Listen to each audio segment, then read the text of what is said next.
Hey guys, I'm back at the FAtwA Center, and I've posted a hypocrite here because this is what Mr. FAtwA Center himself is in the way he answers a Muslim lady who inquires about having 4 husbands.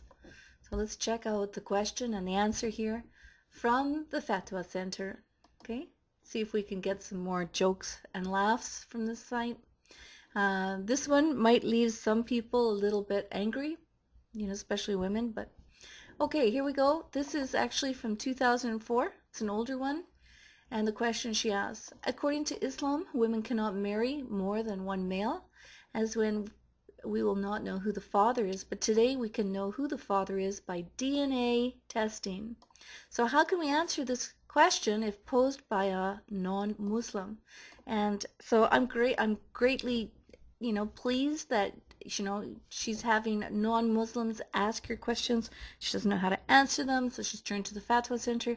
I just hope that when she got her answer from the FAtwA Center, she took a second look at it, and I hope it planted some seeds of distaste in her mind. So I'm going to read the answer from Mr. FAtwA Center, and then I'm going to answer the FAtwA Center for his answer. All right, so here we go.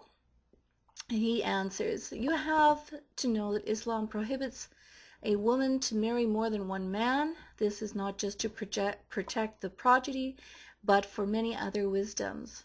These wisdoms are known by some people and not known by others. This is a sneaky sentence, because really what this sentence means is these wisdoms are known by some men and not known by women. Because, it's only a man that could come up with, these sort of wisdoms and apply them to themselves and yet not apply them to the opposite sex. So let's read on. He writes here, therefore, even if it is confirmed that a father of the child can be determined by DNA testing, still this does not change the ruling due to several reasons. Now let's look at his reasons. If a woman is busy taking care of more than one husband, which one would she obey? Take it into consideration that people differ in their nature and character. Well, Mr. FAtwA Center, the answer is quite simple. If a woman was to marry 4 husbands, she's rather something similar to a very much of a macho woman, let's say, or a woman in charge, or let's say an alpha female. She probably doesn't have to obey anyone. Okay? She's got 4 husbands.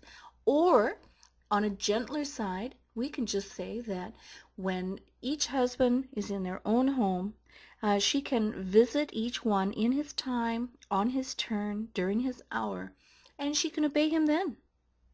Is it not true in Islam that when a man marries 4 women, he has to provide for them equally, equal time and equal residence? They all get their own homes. So I don't think that it's going to be a clash of a bunch of people all together.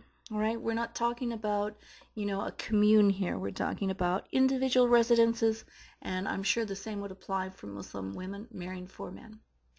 All right, let's go on. One wants to travel and the other wants to stay where he resides. Well, that's not a problem. That's not a problem. She can spend a week with one husband who wants to travel. They can go to Hawaii, lay on the beach, get a beautiful suntan, and the one that wants to reside at home, he can sit on his couch, watch TV, eat popcorn, no problem. And when the wife comes home from her Hawaii, Honolulu vacation, she can go over and, spend her week with the one at home, and he can admire her beautiful tan and reap the benefits of that tan. So there you go. No problem. Now he writes, one wants to have sexual intercourse with her at a specific hour, and the other wants the same at the same time. Okay, Mr. FAtwA Center, let's change the sentence around. Okay? Let's pretend it's your wives. All right? One of your wives wants to have sexual intercourse with you at a specific hour, and the other of your wife wants it at the same time. How are you going to deal with it, sir? How are you going to deal with it? When you tell me how you're going to deal with that, I'll tell you how I would deal with it. okay, or she would deal with it. But you know what, just to make it simple, let me remind you, sir, that each has an appointed hour and time and a visitation, because you must be fair with your husbands. You'll spend equal time with them, okay?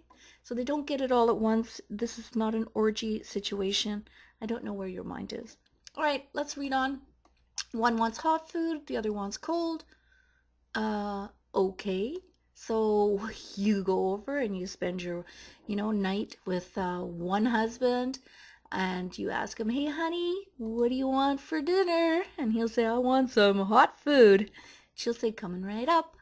And then the next day she'll go over and she'll see the second husband, and she'll say, honey, what do you want for dinner? And he'll say, I want a cold turkey sandwich. And she'll say, baby, it's coming right up. I don't see the problem here, Mr. FAtwA Center. Each man has appointed hour and time of visitation allotted him. I don't know where your mind is. Okay, let's read on. So how can life be acceptable with the above conditions? Well, I've just answered that, sir. What's good for the goose is good for the gander. Is that not so? What is applicable for you is applicable for her. If you are going to put yourself in a situation where you have, 4 wives, the same rules apply. Okay, right? Equal timeshare, right? Their own private residences. All right, let's move on. In addition to this, she has to fulfill the need of her husband, whether in relation to sexual intercourse or else. Mr. FAtwA Center, your mind is not in the top of your head, is it? My goodness. All Muslim men also think about is the property, the woman being a property, and make herself available for sex for the men. Okay. This answer of mine applies to the same. She will give her attention to her husband in due course when it's his appointed time. All right, now, if we assume that their needs are at the same time, how can she fulfill them? Mr. FAtwA Center, how do you fulfill your 4 wives' needs at the same time? Stop answering with ridiculous answers that are non-applicable. Just don't apply. Okay? If she is impregnated by one husband and then the others have sexual intercourse with her, then they have committed, a prohibition from which the prophet warning says, it is not allowed for a man who believes in Allah and the last day to have intercourse with a woman who is pregnant from another man. Well, okay, where's the problem here? Where's the problem? The wife will simply direct her husband to the hadiths and allow her husband to read them, and that will shut him up. Okay, because there's the answer. What's next? In addition to the above, if the woman has many husbands, it is not safe for fatal disease to spread like AIDS and other diseases. Ew, ew, ew. I have to agree. Sir, I think that multiple partner fluid exchange is a very dangerous situation, and you can spread disease. So let's take this sentence and change it around for you. In addition to the above, if the husband has many wives, it is not safe for fatal disease to spread like AIDS and other diseases. Sir, you've been practicing this same disgusting practice yourself for how many years? 12, 16, 1400 years. Okay, so how can you turn around and deny the opposite sex the same ugly, fatal sickness, diseases that you've been accumulating for yourself all this time? Okay, that's the end of the video.